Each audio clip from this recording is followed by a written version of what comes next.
most folks will agree, a church streaming camera needs two things. One, the ability to remotely control your camera so you don't have to have a camera person attached to each shot you choose, and optical zoom. The Zowietek PTZ NDI HX camera provides both of those incredibly well. Full disclosure, the company contacted me to do this review as they sent out the camera.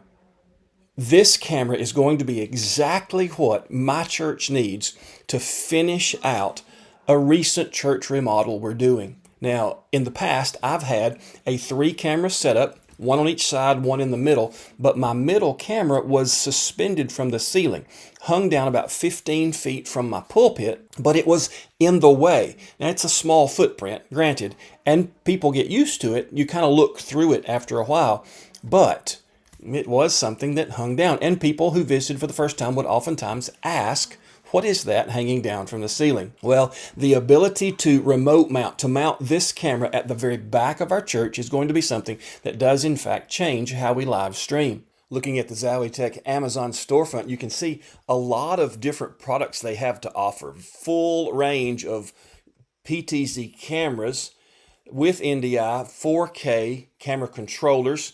They have AI following cameras, so anything that your church or your organization might need as far as PTZ camera and streaming, you're going to find on the Zowietek Amazon storefront. Really well laid out. They have a great selection. Their controllers, their network keyboards and serial keyboards. They've been around since about 2004, so almost 20 years now. Company that's going to serve you right. If you look at their Amazon storefront, I think you'll find what you need there. There's going to be an unboxing at the end of this video. If you'd like to skip forward to that, feel free. It'll show you all the things that came in the box, and it's a really good package. Now, mounting, installation, and setup for this camera is really pretty easy.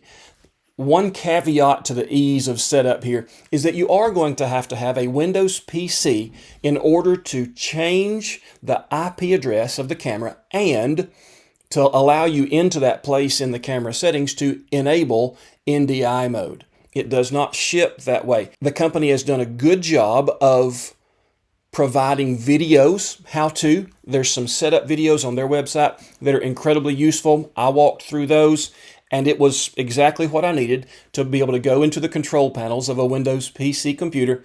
And while attached to this little camera, I was able to change the IP address, and I was able to enable NDI mode, and everything went incredibly smoothly after that.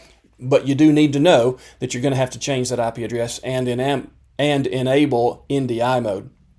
Once we got that far, though, installation of this little camera is wonderful. It has the ability to be mounted on a tripod because there's a 1/4-20 on the bottom if you want a temporary installation. But if you want to mount it to a wall, you can mount it to the vertical surface of the wall. You can mount it upside down to the wall, or you can install a shelf. They include a mounting bracket if you'd rather mount it in its original configuration so its top is up. But if you have the space to put it upside down, it handles that just as well. You can see that I've chosen to mount mine in this little nook out of the way so that it is upside down, but it comes on and works. It flips the image on its own, and so there's no problem mounting this in this kind of configuration. Installation can be onto a Power over Ethernet enabled network. That takes us down to only one cable going into the back of this camera. Now, it does have many options.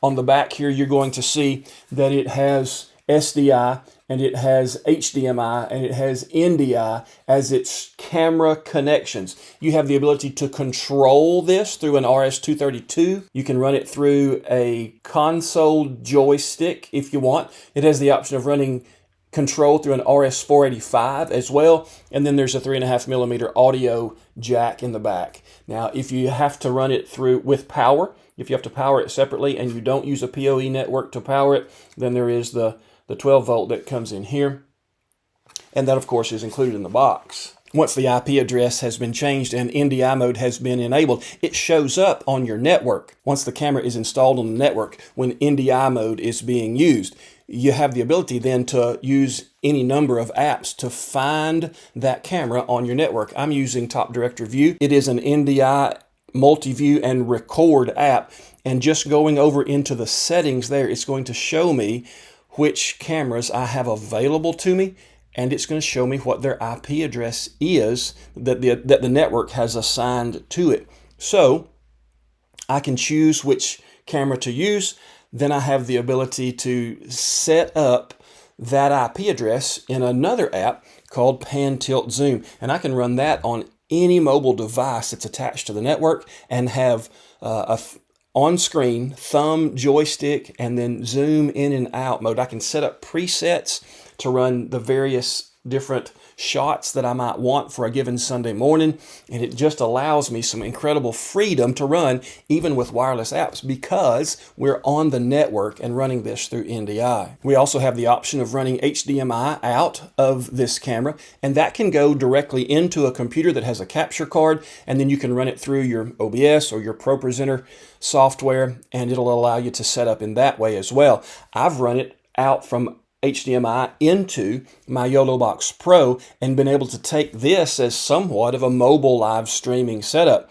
I was able to set this up on a Friday night. There'll be a video coming out soon on what it looked like to stream football with this, but also I would like just to point out that HDMI to a YOLOBox Pro is a one connection in. There is other than the power that goes to it, there's nothing else that has to be done. It's really a very clean setup to run this PTZ camera into a YOLOBox Pro through HDMI. Setting this up for church use and being able to use the presets is something that I really enjoy. The presets are going to allow my media director to be able to choose which shot they want, whether it's a piano guitar, whole front end of the auditorium, or just the one who's standing at the pulpit. It's going to allow them to, at a button touch, go ahead and get to that scene very quickly. If they like the idea of pulling another shot from the side before they go into the next shot on the PTZ camera, then it works very well like that as well.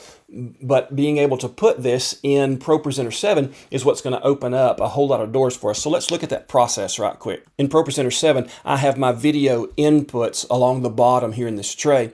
And so what I do is I just right click on one of those inputs and I go into the input setup, and that's going to take me to the place where I have all of these installed. Now you can see my left-hand shot camera here is already trained on the view that I would have coming across the platform there on a given Sunday morning. I need to go in and add or replace my middle shot.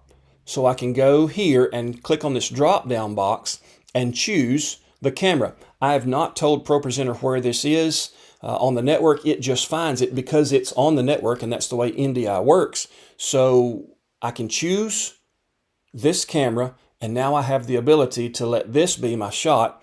I can still have my presets for this one camera and change them as I need to with either the PTZ control for the NDI software that is built in for computers, or I can use the remote and change them there as well. So the ability to run this in a church scenario gives me many, almost unlimited options of the shots that I choose with a 20 times zoom PTZ NDI HX camera.